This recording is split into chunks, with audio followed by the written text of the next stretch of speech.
Hey everyone, today is going to be awesome. We have a 992 GT3 in the studio and you all know how much I love this thing. Now, 3 years ago we did a comparison video between three 991 GT3s in terms of their paint. Now we're going to take all that information and use it on this one. How does it compare to the new 992? Is it equal, is it better, or is it worse? Plus, we're going to lift it up, check out the suspension, clean everything, polish everything, coat everything, put a clear bra on the nose, and then when we're done, go for a drive. So that and a whole lot more in this episode of Drive and Protect. Yeah! Crazy, I've never seen anything like this.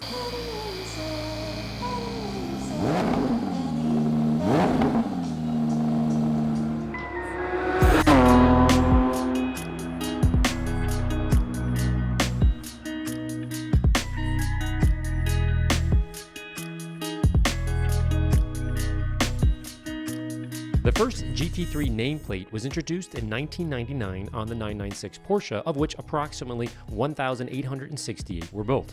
As with most, if not all GT3s, they're focused on racing and devoid of any unnecessary items that may add weight to the car, such as sound deadening, rear seats, rear speakers, sunroof, and optional AC, CD players, and so on.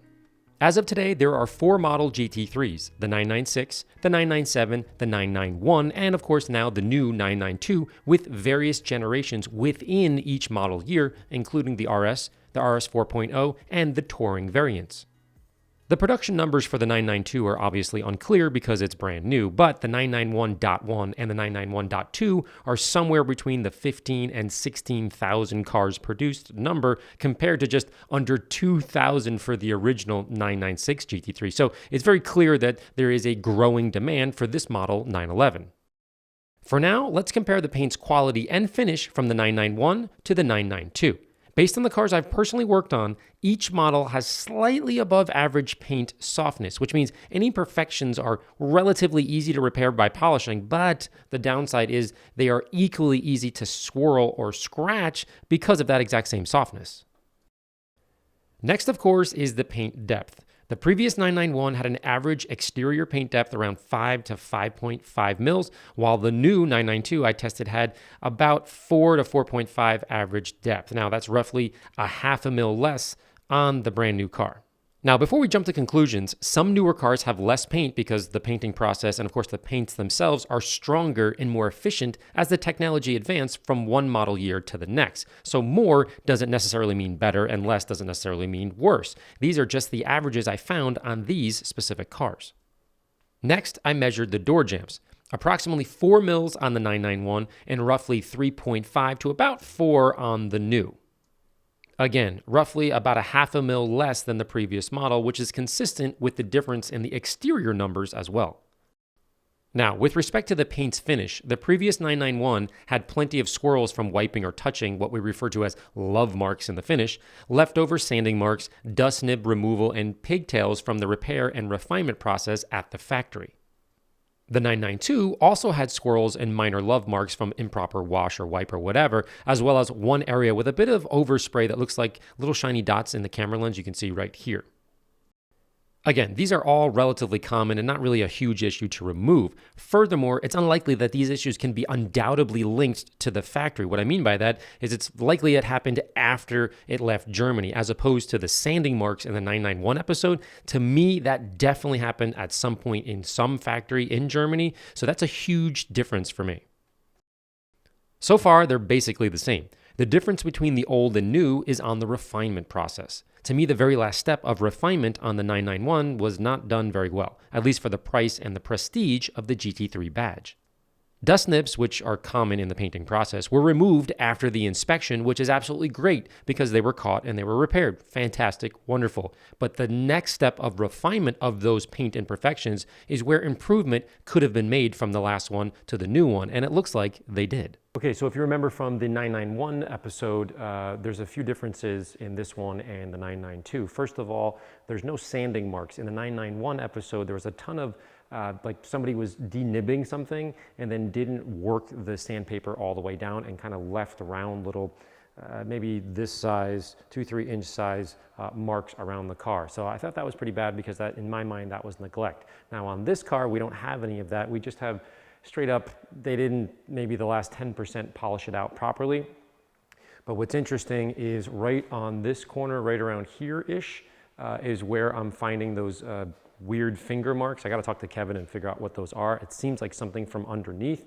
Same thing in the same area right around here-ish. There's a ton of them on this area as well. But there's one major issue. So otherwise, I would say that 992 is actually in better condition than the 991s were in that particular video. But the bigger issue is this.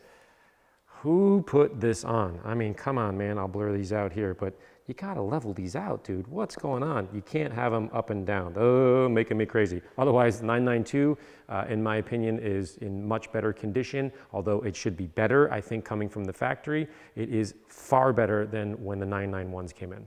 Take a look right here.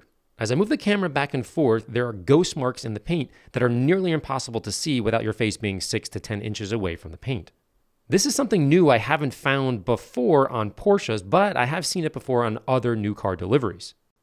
My guess, or my gut feeling, whatever you want to call it, I think this was caused from standing or trapped water within the white protective sheet that goes on the paint for new car shipping when you see it on a trailer or whatever.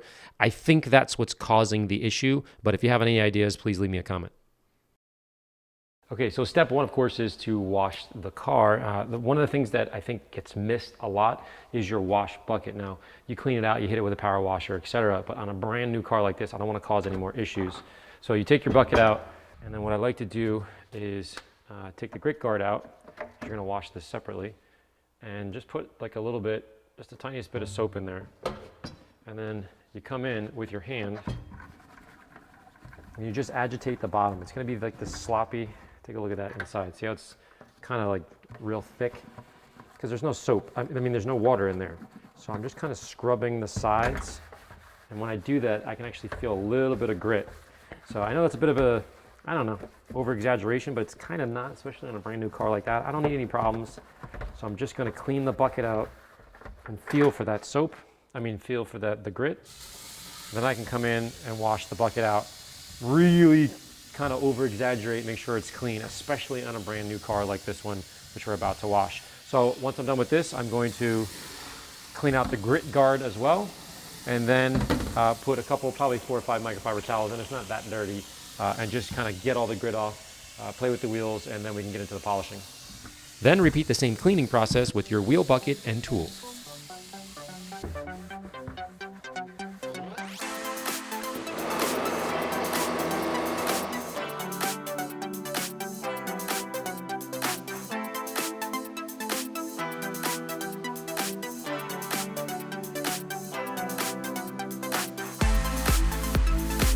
The owner asked if I could not take the wheels off, and of course I said no problem, that's not a big deal. So I lifted the car instead up to waist level so that I could reach around and clean the backside of the rim a little bit easier as opposed to just taking it off and cleaning it the way I normally would. But in the process of doing that, I saw something different from the 991. So keep this in mind if you're lifting a new GT3.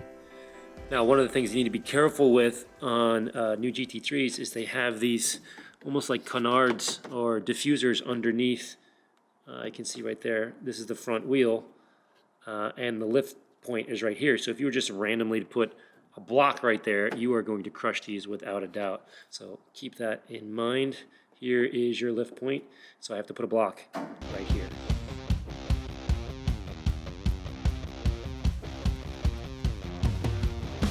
Likewise, because I didn't take off the wheels, I'm using the famous Derek Bemis microfiber towel method to get behind the spokes. Next, I soaked the paint and allowed the lubrication to coat every seam before lightly agitating with a microfiber towel.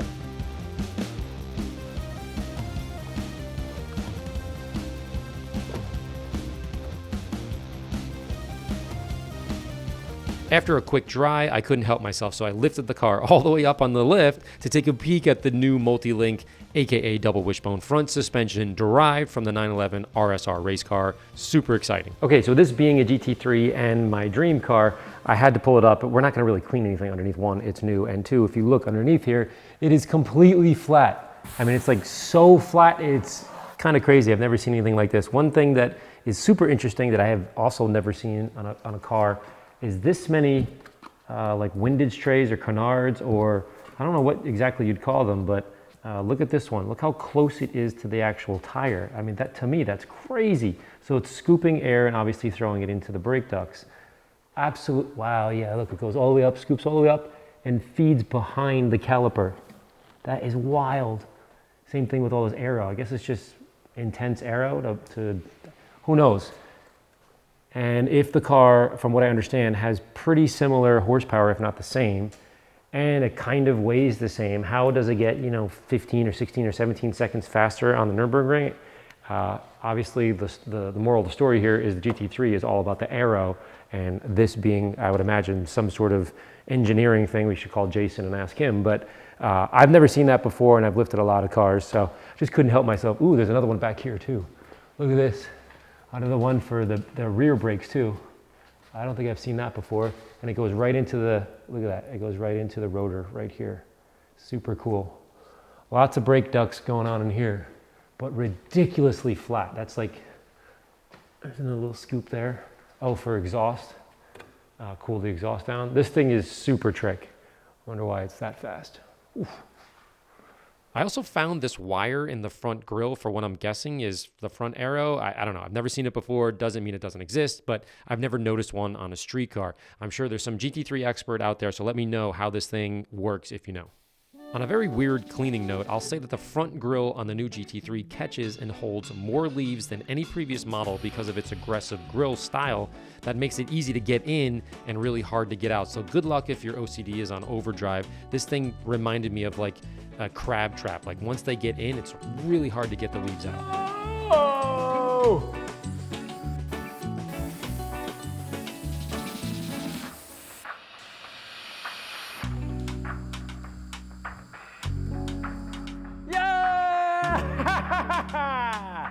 Gotcha.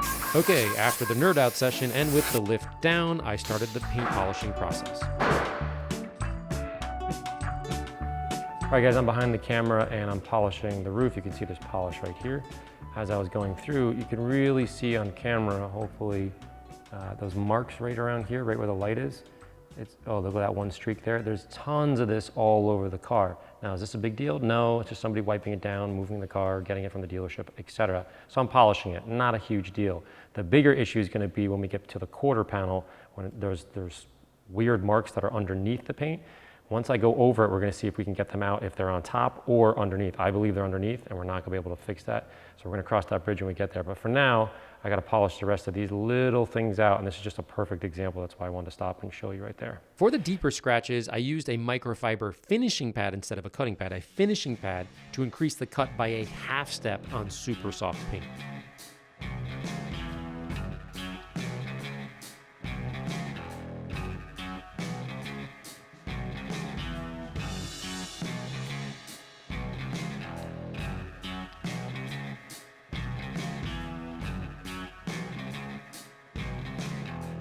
To take a little break from the machine on my back, I removed the fingernail marks underneath the door handle by hand with polish and a microfiber towel.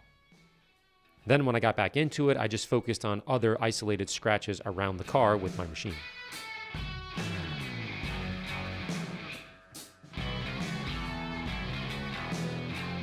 Next, with the paint looking absolutely perfect, it was time to add clear bra to the front clip for on-track protection.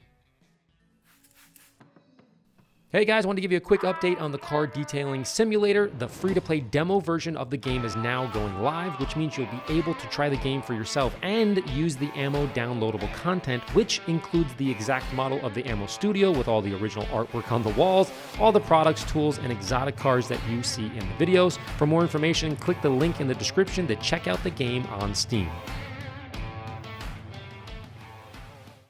The next day, once the clear bra was dry, I added Reflex Pro coating to the paint, not just for the increased depth and shine, etc., but because the paint is obviously on the softer side, so I need to protect it. At the same time, don't forget to do the door jambs as well. This can be a hot spot for corrosion, so spend a little time here. Next, while I was waiting for Reflex to dry, I lifted the GT3 up again and then focused on wheel protection with Gillette Pro because the rotors are steel and he's a Watkins Glen regular, so the wheels are going to turn black with brake dust like super quick. I repeated the same steps on all 4 shoes to make his life a little bit easier when he gets off the track.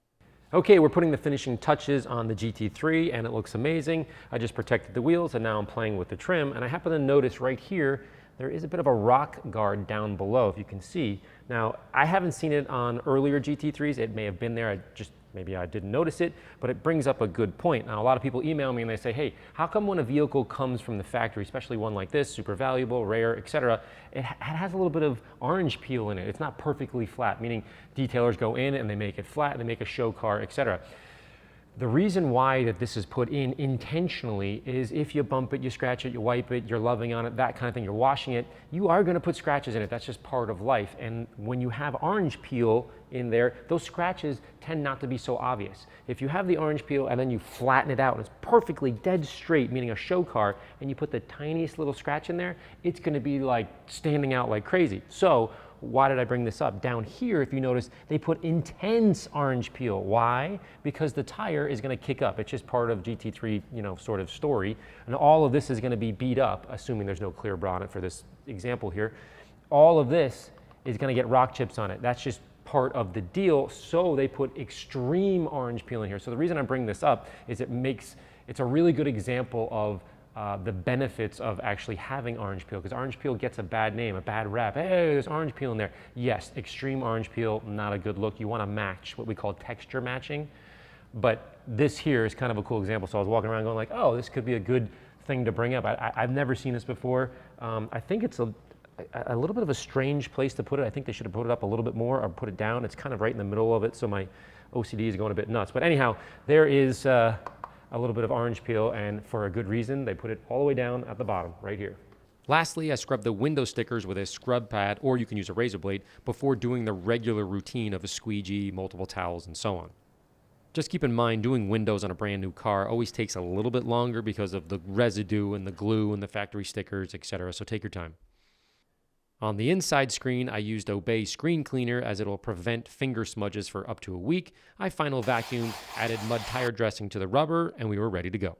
Well, guys, we're done with the 992 GT3, and it looks awesome. Now, the purpose of the video is to compare the 991 versus the 992 with respect to their paint and, of course, manufacturing quality. And I would say overall, the 992, in my opinion, is far better than the 991, where the 991 in the previous episode, we had a lot of manufacturing defects that I think should have come out from the factory before they came to the customer. I didn't see any here. There was some love marks, okay. There was 2 marks on the back. I think that was from putting protective film on. That didn't happen at the factory. I think that was afterwards, and we got them out, so not a big deal. So overall, this is way better in my opinion, so I'm super stoked about that. On a side note, or a personal note, the owner of the vehicle is super cool, track guy, and he knows that I'm kind of obsessed with these cars. So we're gonna take this thing out for a little drive, which is a big deal for me. So as always, thanks for watching, and I'll talk to you guys next time.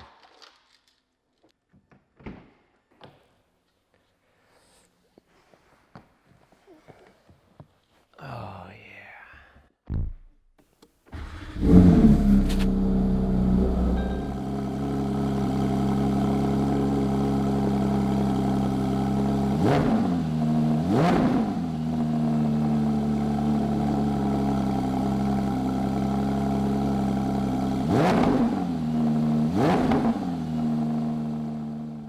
It is unbelievably tight. Watch how the camera wiggles. Oh, this thing is awesome. Like, man, I feel like I've had easier gym workouts than this thing. This thing is a trip. What a privilege to have a vehicle like this. I mean, this is, you're a wolf among sheep. All the cliches, this is it for me. I don't necessarily need 10,000 horsepower and a ridiculous amount of torque. This is the perfect ballerina for me. Let's see how she feels on a turn. Hang on tight. Oh my gosh.